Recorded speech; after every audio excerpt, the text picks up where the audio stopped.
안녕하십니까. 포항공대 홍원기 교수입니다.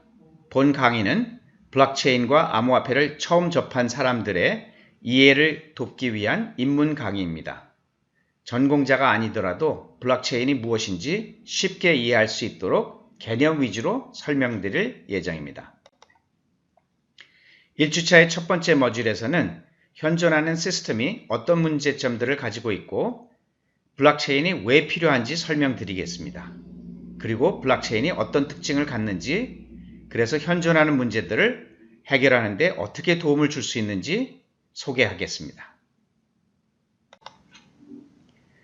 기존 시스템 중 일부는 데이터 조작의 위험성과 어려운 관리 등 여러 가지 문제점들을 가지고 있습니다. 블록체인의 필요성을 설명하기에 앞서 여러분들의 이해를 돕기 위해 현존하는 시스템이 가지는 문제점이 무엇인지를 다양한 예시를 통해 먼저 설명드리고자 합니다. 첫 번째는 중고차 시장입니다.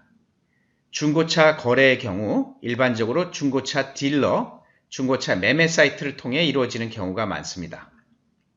이 때문에 중고차 딜러들에게 높은 중간 수수료를 지불해야 하는 경우가 많고, 판매를 유도하기 위해 의도적으로 주행거리를 조작하거나 그럴듯한 허위 정보를 게시하는 등의 여러 문제점들이 계속해서 제기되어 왔습니다.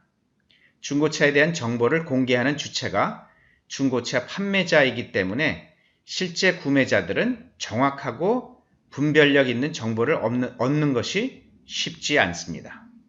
다음은 학위 위조 문제입니다. 현 사회에서는 구직 활동 등을 위해 학위증을 제출하는 경우가 많은데요.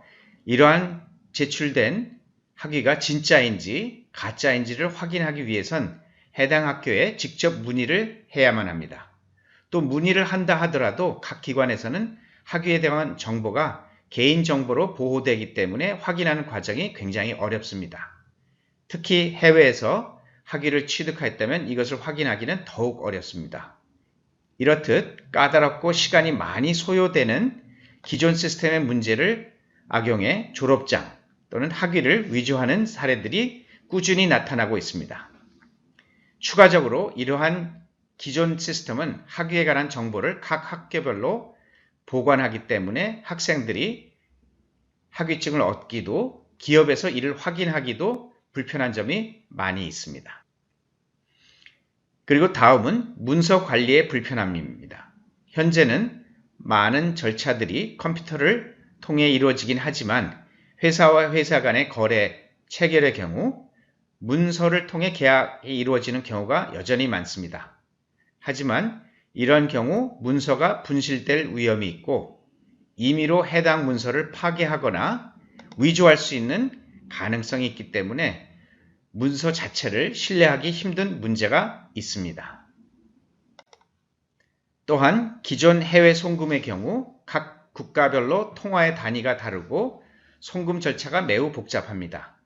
한국에서 해외로 돈을 송금하기 위해선 한국에 있는 송금은행을 포함하여 실제 해외 송금 작업을 담당하는 중개은행, 그리고 해외 수취자가 돈을 찾기 위해 방문하는 지급은행을 거쳐야 합니다. 또한 이 과정에서 송금 수수료, 전신료, 중개수수료, 수취수수료를 포함하여 꽤 높은 수수료를 지불해야 합니다.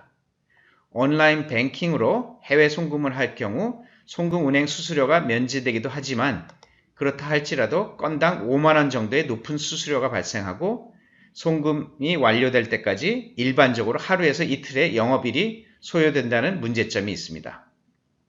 중간에 경유되는 은행이 많을수록 송금 완료 시간은 더 길어지게 되죠.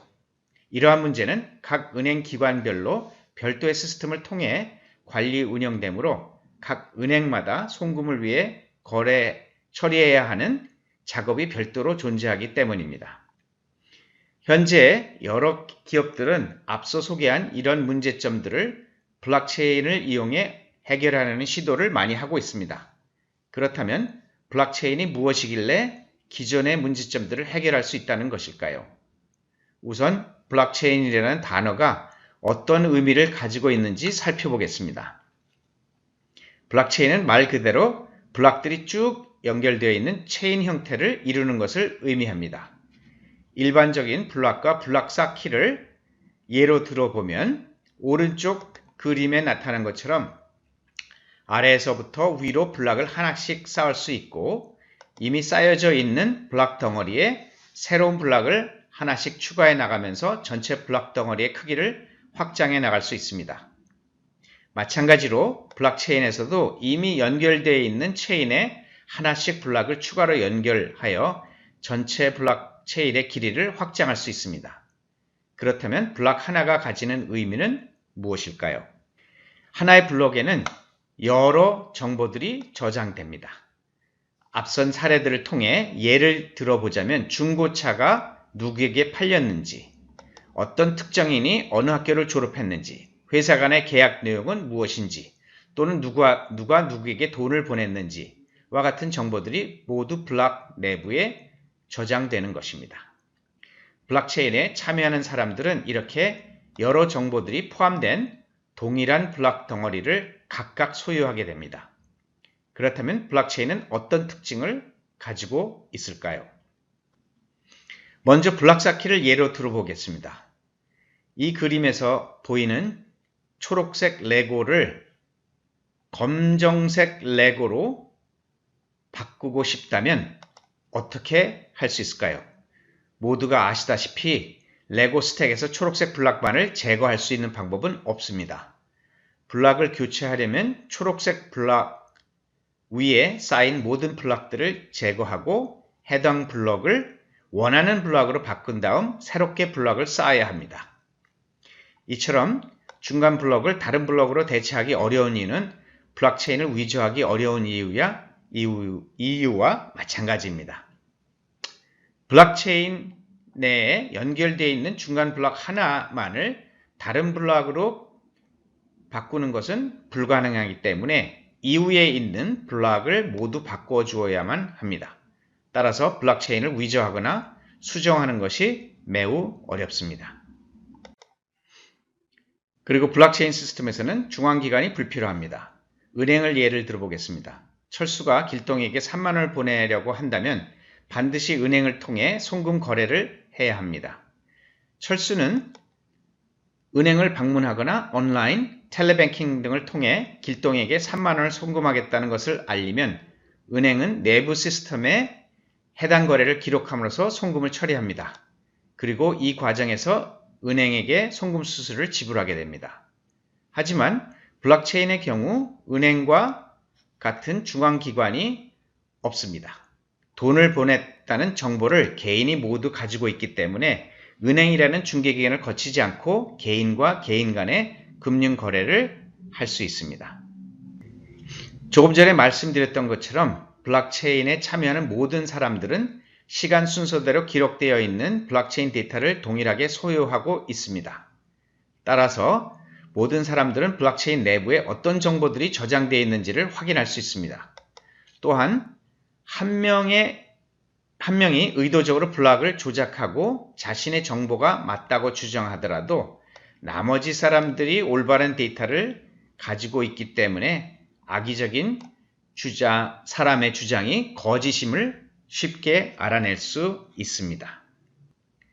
앞서 설명드린 블록체인의 특징들 덕분에 강의 초반에 소개한 여러 문제점들을 해결할 수 있습니다. 중고차 시장, 확인 절차, 거래 체결 과정에서 필요한 정보들을 블록체인에 저장한다면 누구나 쉽게 정보를 얻을 수 있습니다. 또한 데이터가 조작되고 위조될 가능성이 매우 낮기 때문에 정보를 신뢰할 수 있습니다. 해외 송금 시에도 중간 중개기관이 불필요하기 때문에 높은 수수료를 줄일 수 있고 시간을 절약할 수 있습니다. 이번 모듈에서는 기존 시스템이 가지고 있는 문제점들을 소개하면서 블록체인을 이용해 이러한 문제점들을 어떻게 해결할 수 있는지 알아보았습니다. 블록체인 시스템에서는 모든 정보를 블록에 저장함으로써 투명한 거래를 할 수 있게 하고 중앙기관의 역할이 불필요하게 됩니다. 또한 위조와 조작이 어렵기 때문에 안정성이 높습니다. 다음 모듈에서는 블록체인을 실산업에 적용하려는 여러 사례들을 살펴보고 블록체인이 어떤 원리로 동작하는지를 예시를 통해 알아보겠습니다. 감사합니다.